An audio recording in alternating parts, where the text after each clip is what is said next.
दर्शकबिन गायिका दिलमाया सुनवार मृत अवस्थामा फेला, सूर्य श्रेष्ठ पक्राउ। दोहोरी गायिका मृतक दिलमाया सुनवारको घरबेटीले गरे यस्तो खुलासा, संसार छाड्नु अघि यस्तो भनेकी रहेछिन। दिलमाया सुनवारले संसार छाडेर गएपछि उनको भाउजू यसो भन्छिन, यो सबै श्रीमानको कारणले भएको हो। दर्शकबिन यसको सम्पूर्ण जानकारी यो भिडियोमा पस्किनेछौँ, त्यसैले यो भिडियोलाई अन्तिमसम्म हेर्नुहोला। साथै साइडमै रहेको बेल आइकन प्रेस गरी सक्दो शेयर अनि लाइक गर्नुहोला। दर्शकबिन लोकदोरी गायिका दिलमाया सुनवार मृत्यु प्रकरणले नयाँ रूप लिएको छ। शनिबार बिहान काठमाडौँको नेपाल टार स्थित डेरामा सुनवार मृत भेटिएकी थिइन्। उनको सामाजिक सञ्जालमा सुसाइड नोट समेत भेटिएको छ। तर घटनास्थलको प्रकृति हेर्दा उनको हत्या हुन सक्ने प्रहरीले आशंका गरेको छ। सुर्खेत मालारानी स्थायी घर भएकी सुनवार एक दशकदेखि लोकदोरी गायनमा सक्रिय थिइन्। करिब 30 वर्षीय गायिका सुनवार मृत्यु प्रकरणले प्रहरीले एकजनालाई पक्राउ गरेको छ। पक्राउ पर्नेमा सूर्य श्रेष्ठ रहेका छन्। उनलाई हनुमान ढोकामा राखिएको प्रहरीले जनाएको छ। प्रहरीका अनुसार श्रेष्ठ शनिबार बिहान 2 बजे मृतक सुनवारको डेरामा गएका थिए। घटना रहस्यमय भएको भन्दै प्रहरीले अनुसन्धान अघि बढाएको गायिका टीका पुनले रङ्ग नेपाललाई जानकारी दिइन्। त्यस्तै राष्ट्रिय लोकदोरी प्रतिष्ठानका उपमहासचिव शिव हमालले सत्य तथ्य तत्काल बाहिर ल्याउन आग्रह गरेको जानकारी दिए। उदयमान गायिका सुनवारको मृत्यु प्रकरणले लोकदोरी क्षेत्र स्तब्ध बनेको छ। यस्तो छ गायिका टीका सानुले गायिका दिलमाया सुनवारलाई श्रद्धाञ्जली समर्पण गर्दै लेखेको मर्मस्पर्शी स्टाटस। भर्खरै उदाउँदै गरेको अनि प्रचुर सम्भावना बोकेको एउटा प्रतिभा कोपिलामै ऐलाउँदा साह्रै दुःख लागेको छ। दोहोरी गायिका दिलमाया सुनवार आज बिहान आफ्नै कोठामा मृत अवस्थामा फेला पर्नु भएको छ। घटनाको प्रारम्भिक प्रकृति हेर्दा हत्या भएको जस्तो देखिन आउँछ। घाँटीमा डोरीको डाम हुनु, तर घाटमा सुतिरहेको अवस्थामा भेटिनु, खुट्टामा चोट र रगत देखिनु, खाना पकाउनु तर नखानु, यस्ता कुराले शंका बढ्छ र शंकास्पद व्यक्तिलाई प्रहरीले पक्राउ गरिसकेको छ। यस्तो छ गायिका सुनवारको सामाजिक सञ्जालमा भेटिएको सुसाइड नोट। नमस्कार सबैजनामा, सबैलाई मिठो सम्झना। यो जिन्दगीको उतार चढाव धेरै भोगे, तर जब म जान्ने भए अनि म एक्लो भए र कसैको माया पाउन जति कोसिस गरे पनि पाउन सकिन, तर पनि हार खाइन। तर अहिले धेरै गाह्रो भयो, म बाँचेर पनि दिनदिनै मर्न सकिन। आमा तिमी छोरी धेरै थाकेछे, जिन्दगीको मोडमा धेरै अप्ठ्यारो आए पार पनि गरे, मैले गरे जस्तो लाग्दिन। जसलाई राम्रो गर्छु भने पनि भएन। म कहाँ जाऊ आमा, दुःख पोख्न माइत आऊ भनी तिमीलाई थाहा छ। सबै कुरा भित्र भित्रै मरेर बाँचेको छु। आमा म नभएर के भो त, 4 बहिनी छोरी असल छन्। मन बुझाउनु नरुनु आमा, छोरा तिमीलाई धेरै पढाउने मन र ठुलो मान्छे बनाउने मन थियो, छोरा सकिन। तिमी जसरी भए पनि ठुलो मान्छे बन्नु है, म नभए तापनि मेरो आशीर्वाद सधैँ तिमीसित हुनेछ। बहिनी हर्ष, आमालाई गाली नगर्नु। आमा बाँचुन्सम्म मेरो कमी हुन नदिनु। मेरो गीत जहाँ छ जति छ बजारमा ल्याइदिनु जसले भए पनि। र म थाके, धेरै थाके, अब म बाँच्न सक्दिन। यो दुनियाँ धेरै स्वार्थी छ र म आफ्नो इच्छाले यो कदम उचालेकी छु। र कसैलाई दोष छैन र कसैले खोजी नीति पनि नगर्नु, मलाई पोस्टमार्टम पनि नगर्नु। मसित पैसा छैन, मसित थोरै सुन छ, त्यो सुन बेचेर पैसा मेरो छोरालाई दिनु। घरबेटीहरूलाई कसैले केही नगर्नु र अरसलाई पनि कसैले केही नगर्नु। र मेरो लास जसरी हुन्छ घरसम्म पुर्याइदिनु। अप्ठ्यारोमा मेरो छोरालाई हेरिदिनु। छोरा चिन्ता नगर्नु है, यही सम्झिनु मेरो आमा सानैमै मरेको हो भनेर मन बुझाउनु। सबैले मलाई कायर भन्नुहुन्छ होला र मलाई बाँच्न अति गाह्रो भयो। कति बेला के हुन्छ थाहा छैन मेरो जीवन। दर्शक पनि प्रहरी अनुसन्धान रिपोर्ट र पोस्टमार्टम रिपोर्ट प्रसुत सत्य तथ्य बाहिर आउनेछ। घटना जे जसरी भए पनि उहाँलाई गुमाउनु पर्दा परिवार, आफन्त, शुभचिन्तकलाई असाध्यै पीडा त भएकै छ।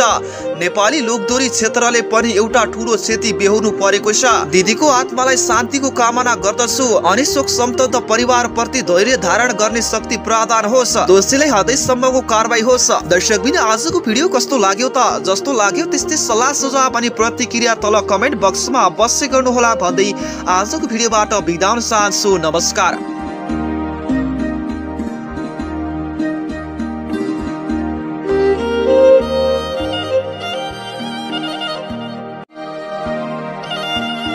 दर्शक बिन मारमाहीको स्टाटस लेखेको भोलिपल्ट नै दोहोरी गायिका दिलमाया सुनवार आफ्नै कोठामा मृत अवस्थामा फेला। स्टाटस लेखेको 16 घण्टा नबित्दै मृत अवस्थामा भेटिने गायिका दिलमाया सुनवार। लोकदोहोरी गायिका दिलमायाको रहस्यमय मृत्यु घाँटीमा डोरी तथा खाटमा सुतिरहेको अवस्थामा भेटिएन। दर्शक बिन आखिर वास्तविकता के हो त? यसको सम्पूर्ण जानकारी यो भिडियोमा पस्किनेछौँ, त्यसैले यो भिडियोलाई अन्तिमसम्म हेर्नुहोला। साथै साइडमा रहेको बेल आइकन प्रेस गरी सक्दो शेयर अनि लाइक गर्नुहोला। दर्शक बिन लोकदोहोरी गायिका दिलमाया सुनवार बिक आफ्नै कोठामा मृत अवस्थामा फेला परेकी छिन्। सुर्खेत घर भई हाल काठमाडौँको नेपाल टारमा कोठा भाडा लिएर बस्दै आएकी सुनवार शनिबार बिहान आफ्नै कोठामा मृत अवस्थामा भेटिएको महानगरीय प्रहरी बिर्ता बालाजुले जनाएको छ। 10:45 बजेको समयमा कोठामा खाटामा सुतिरहेको अवस्थामा उनलाई मृत भेटिएको हो। गायिका दिलमायाले शुक्रबार राति आफूलाई बाँच्न गाह्रो भयो भन्दै फेसबुकमा लामो स्टाटस लेखेकी थिइन्। स्टाटस लेखेको भोलिपल्ट उनी मृत अवस्थामा भेटिएकी हुन्। घटनाबारे अनुसन्धान कार्य चलिरहेको प्रहरीले जनाएको छ।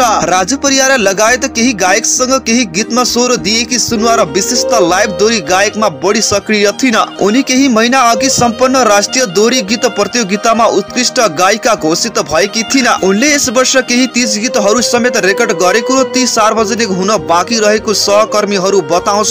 उनको मृत्युमा लोकदोहोरी क्षेत्रका थुप्रै कलाकारहरूले दुःख व्यक्त गर्दै श्रद्धाञ्जली दिएका छन्। यस्तो छ गायिका सुनवारको सामाजिक सञ्जालमा भेटिएको सुसाइड नोट। नमस्कार सबैजनामा, सबैलाई मिठो सम्झना। यो जिन्दगीको उतार चढाव धेरै भोगे, तर जब म जान्ने भए अनि म एक्लो भए र कसैको माया पाउन जति कोसिस गरे पनि पाउन सकिन, तर पनि हार खाइन। तर अहिले धेरै गाह्रो भयो, म बाँचेर पनि दिनदिनै मर्न सकिन। आमा तिमी छोरी धेरै थाकेछे, जिन्दगीको मोडमा धेरै अप्ठ्यारो आए पार पनि गरे। मैले गरे जस्तो लाग्दिन, जसलाई राम्रो गर्छु भने पनि भएन। म कहाँ जाऊ आमा, दुःख पोख्न माइत आऊ भनी तिमीलाई थाहा छ। सबै कुरा भित्र भित्रै मरेर बाँचेको छु। आमा म नभएर के भो त? 4 बहिनी छोरी असल छन्। मन बुझाउनु नरुनु आमा, छोरा तिमीलाई धेरै पढाउने मन र ठुलो मान्छे बनाउने मन थियो, छोरा सकिन। तिमी जसरी भए पनि ठुलो मान्छे बन्नु है। म नभए तापनि मेरो आशीर्वाद सधैँ तिमीसित हुनेछ। बहिनी हर्ष, आमालाई गाली नगर्नु। आमा बाँचुन्सम्म मेरो कमी हुन नदिनु। मेरो गीत जहाँ छ जति छ बजारमा ल्याइदिनु जसले भए पनि। र म थाके, धेरै थाके, अब म बाँच्न सक्दिन। यो दुनियाँ धेरै स्वार्थी छ र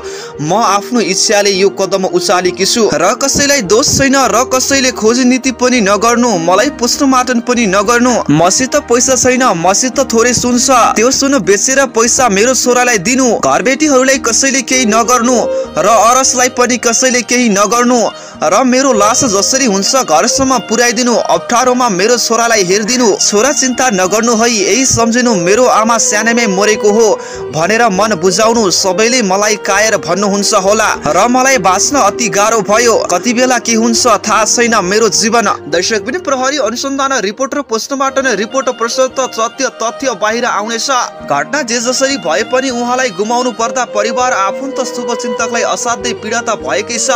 नेपाली लोकदोहोरी क्षेत्रले पनि एउटा ठूलो क्षति बेहोर्नु परेको छ। दिदीको आत्मालाई शान्तिको कामना गर्दछु अनि शोक सम्तप्त परिवार प्रति धैर्य धारण गर्ने शक्ति प्रदान होस्। दोषीलाई हदैसम्मको कारबाही होस्। दर्शक बिन आजको भिडियो कस्तो लाग्यो त? जस्तो लाग्यो त्यस्तै सल्लाह सुझाव अनि प्रतिक्रिया तल कमेन्ट बक्समा अवश्य गर्नुहोला भन्दै आजको भिडियोबाट बिदा हुन चाहन्छु। नमस्कार।